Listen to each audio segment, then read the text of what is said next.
Done a bank transfer and the recipient comes back to tell you that, oh, this transfer, I'm yet to receive it, and you from your own end it has been successful, whether you do it from your bank app or from the POS. All right, welcome to this video. If you are new to this channel, click on that subscribe button below. Also give this video a thumbs up so that people who are looking for amazing content like this will be able to get it. All right guys, this is the best channel on the internet that provides the best content as regards the payments platforms as well as POS business in Nigeria.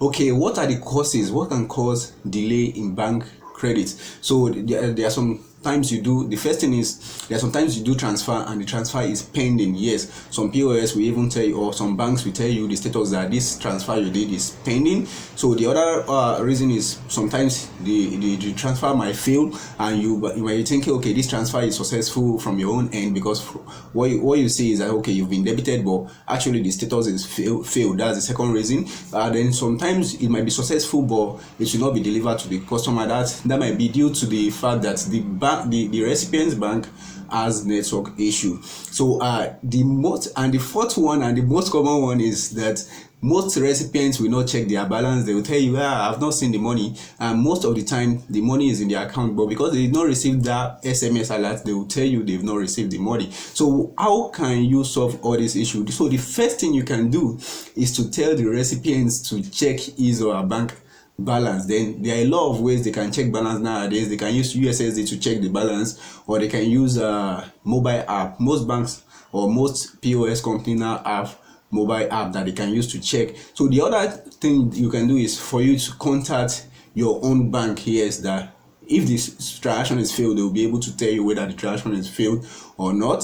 So you'll be able to know then. So if they said the transaction is successful, the next thing is for you to get to contact the recipient's bank to tell them that, okay, I did this transaction to this person, the person did not see it, and my own account has been debited. So after contacting them and they tell you that they did not receive it, there's a way you can fix it. So the way to fix this is there's something we call session ID. This is for those that are in Nigeria.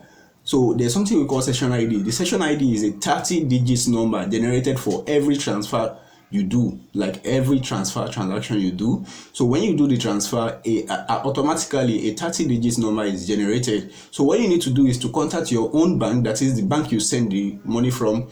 So collect the session ID from them.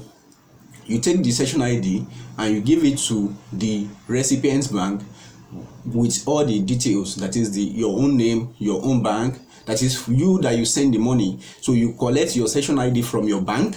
Then you collect this session ID plus your name, the bank you sent from.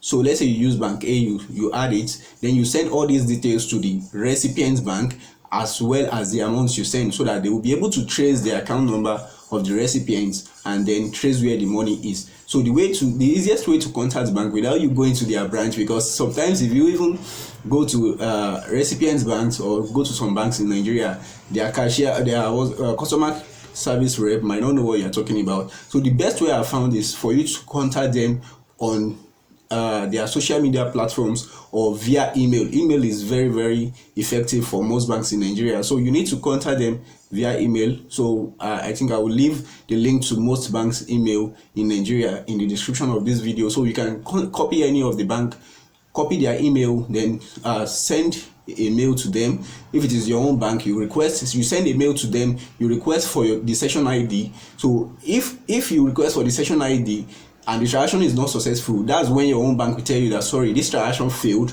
or is still pending or whatever happens to it. But if it is successful, they will give you the session ID, and this is the session ID. You copy the recipient bank as well. So you lay the complaint at the recipient bank, or you give the details to the recipient for him or her to also log the complaint at his own bank, providing them with the session ID. Immediately you give them the session ID within 24 hours, mostly even within 2-3 hours, they will be able to resolve it, because you are sending these details to their head office directly. Because if you take it to the local branch, they will still send it to their head office, which is why you need to send a mail. So that way you are sending to the head office directly, and it's usually very fast. All right guys, that's basically how you can log, transfer, complain, whether you're a POS merchant or you're an individual trying to transfer money. If you are yet to subscribe to this channel, click on the subscribe button below. Also give this video a thumbs up so that people who are looking for amazing content like this will be able to see it. Alright guys, thank you very much for watching, and I'll see you in the next video.